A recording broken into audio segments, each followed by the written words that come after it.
Greetings everyone, my name is Daryl DePry and I am a printmaker. I live here in Las Vegas, Nevada. I also teach at the College of Southern Nevada. I teach drawing 1 and 2 as well as printmaking and fundamental design 1. So what I have here is my garage at home, is my studio, and as a printmaker I have a couple of presses, and I've been saving my money, so I've got quite a few of them. So let's kind of take a tour here. So over here we have the intaglio press. There's a roller on top and there's a roller on bottom. As the information goes between those two rollers, it gets squished. We have a big 5-spoke pull to pull your prints. On this press I do intaglio work, or plates. I also do woodcuts, and I do monotypes. So let's look at the intaglio work.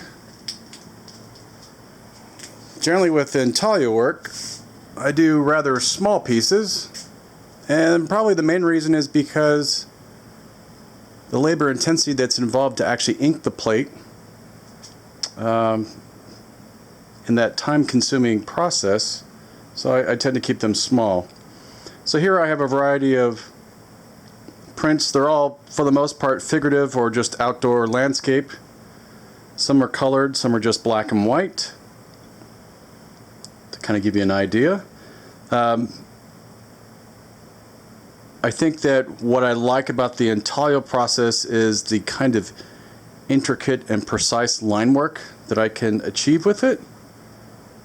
You still can get really soft and atmospheric and values through process of soft ground and or with aqua tinting. Those of you who know what those processes are. But I think here that the line work is what I'm generally enticed by. Over here I have examples of woodcuts. That's probably my main focus. My color palette is probably most likely informed by the spectacle of the Las Vegas Strip. I've been in Vegas since 1989. So I think that color palette, I'm also enticed by the Japanese woodcut with their kind of color palette, as well as French Impressionism. This is my latest piece. So I'm an avid backpacker and hiker, so I've been doing more outdoor pieces. So this is a reductive woodcut.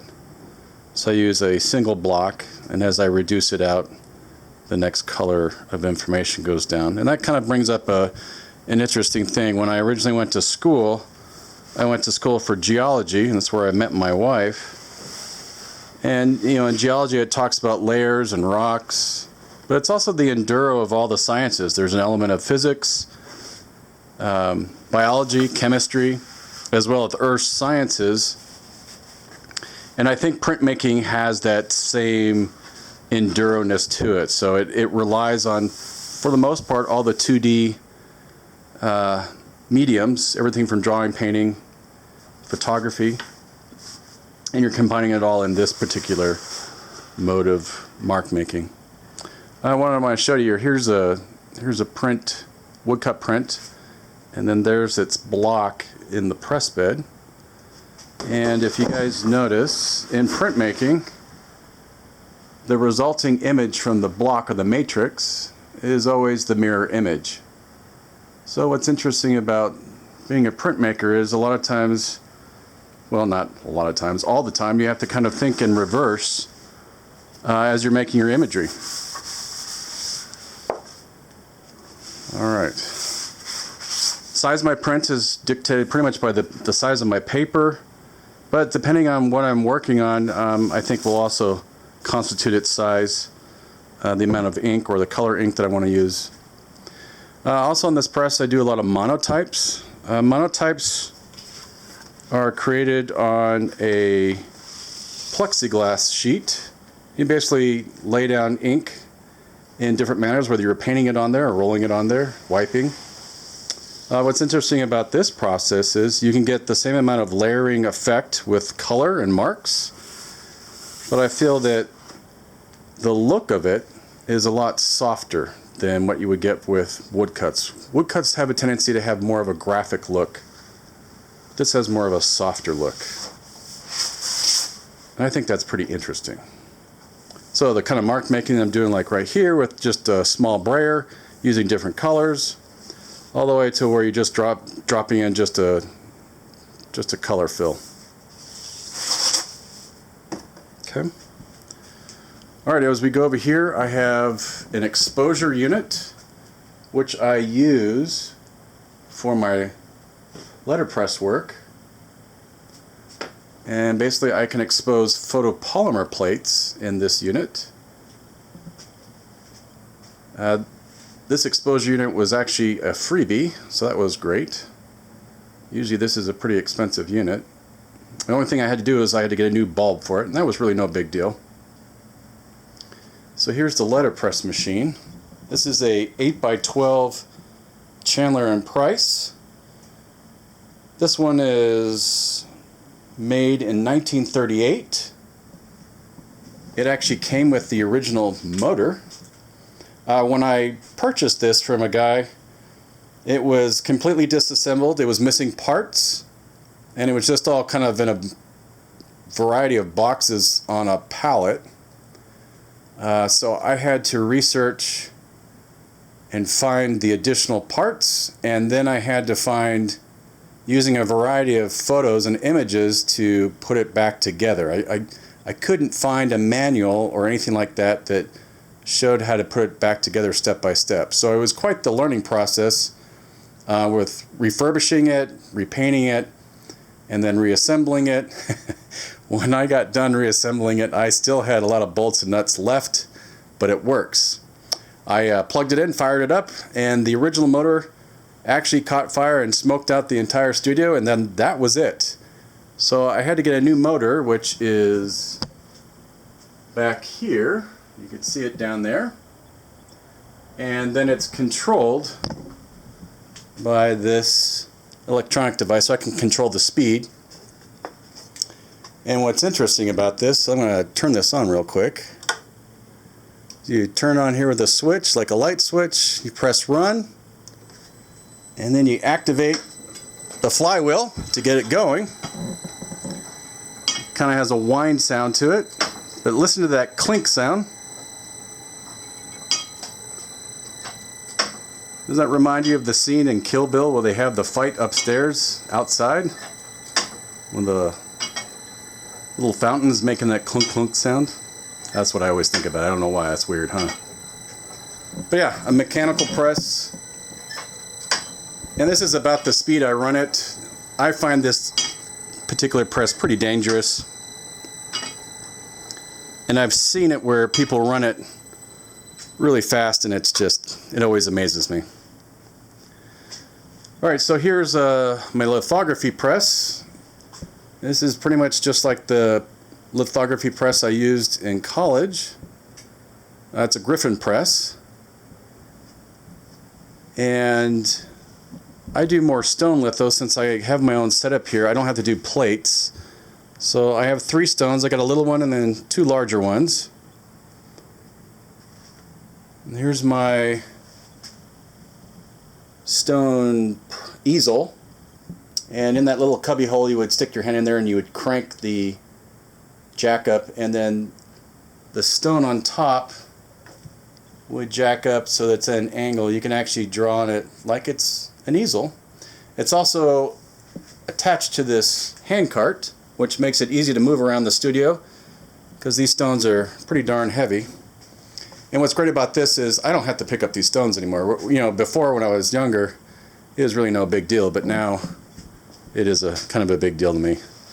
So in my lithography work, what I like about lithography is how it really retains my drawn look. And so those drawing marks, so this is just images from backpacking or hiking trips.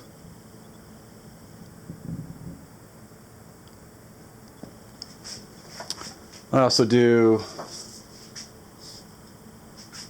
this is a reductive piece, a Manner Noir. And then I like doing double drops. So this is, I just kind of came up with a series of weird monsters. This is the kind of stuff I would doodle in high school. So kind of a fair range of, different imagery for that. Over here is one of my inking stations. You can see I've got roller, a smaller brayer, ink knives, solvent. Usually when I'm dealing with, I try to run a studio that's low tox or non-toxic, but if I have to work with something that's pretty stinky or nasty, I'll wear my respirator and then I can actually open my garage door and vent it all. So for the most part, it's a pretty healthy studio. Here I have my silkscreen station. There's just I did this a couple weeks ago. Kind of silly.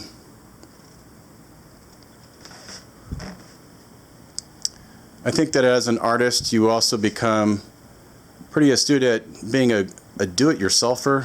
So kind of repurposing things. So here I have these shelves that act as drying racks, placing them in specific places so that when you're not using them, you can fold them up out of the way. Safe spacers. Yeah.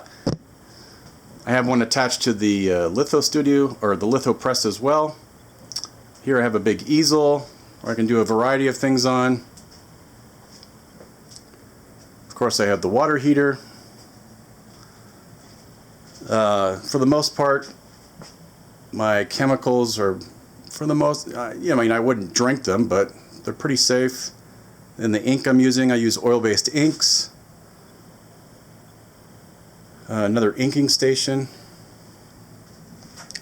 Here's the chase that would go on the letterpress machine. Has an image in it right now. I'm working on an alphabet book of slang terms for the penis. I won't show you images of that, probably because there's young viewers looking at this stuff. But here's some images from the letterpress, kind of like clip art,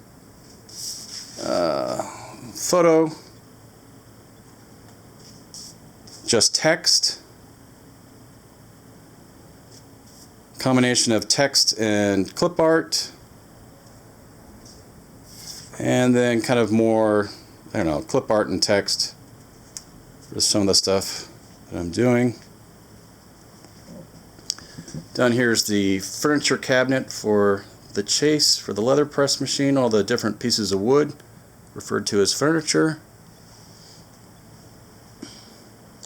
Water softener. I have the coffee station and my thinking chair. Not a very comfortable thinking chair, but it does its purpose. You mainly sit down there to take a break. Got the air compressor. And there's the fridge. You notice that I have kitchen cabinetry in here that I've repurposed, so, and then also way back over there. So kind of reusing cabinetry in here to store my stuff. This right now, the studio is for the most part pretty clean. Usually it's pretty packed with a lot of stuff. I'm usually stepping over things, piles of this and that.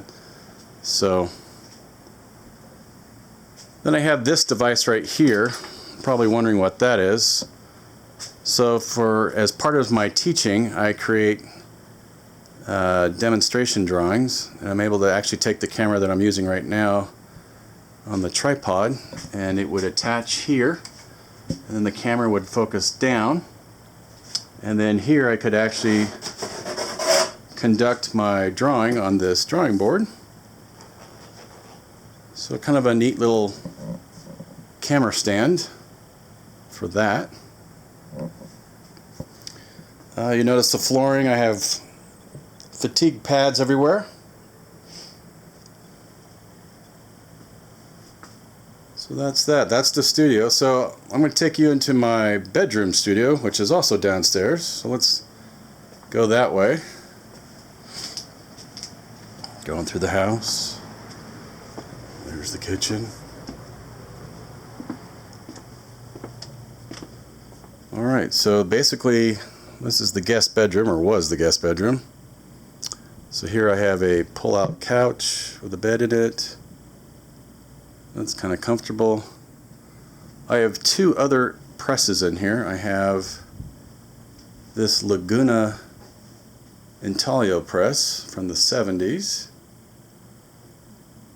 And then I have a speedball press right there. I actually built the press bed and extensions for it.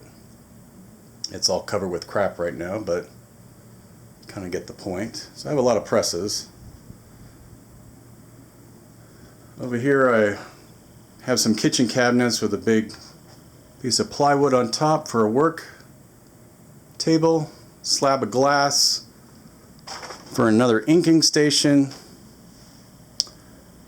Back here is my etching tank for my copper plates. I used copper or ferric chloride, excuse me.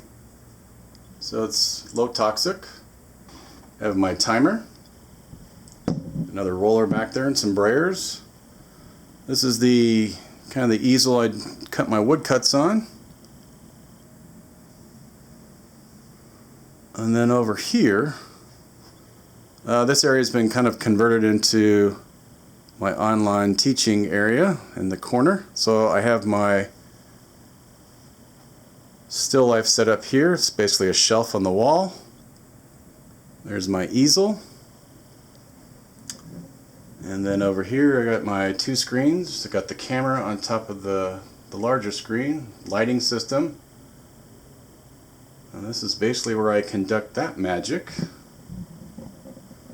And then what's interesting is my table. I can control the height of it right here. I can bring it down and bring it up. It's kind of fun.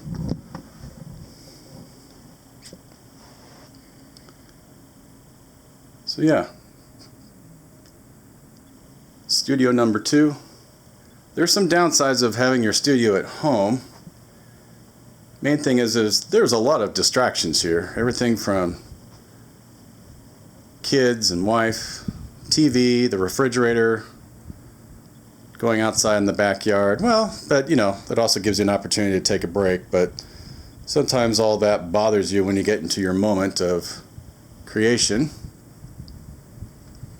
I have these tables up right now. Mainly they're just to kind of organize and work on demonstration stuff for my classwork.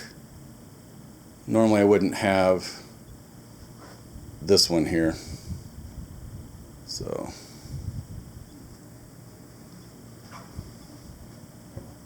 got the bass guitar, longbow, and my quiver of arrows. So there's my studio security, just in case.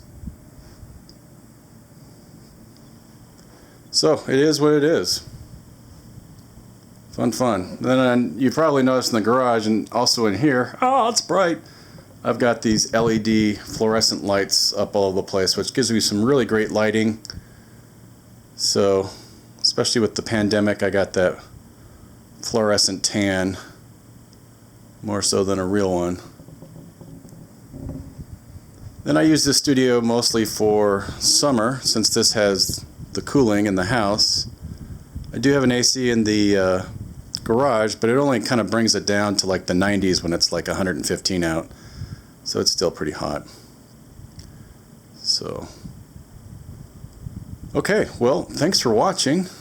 Those are basically my 2 spaces and the kind of work I'm making and what kind of influences me and how I get it done.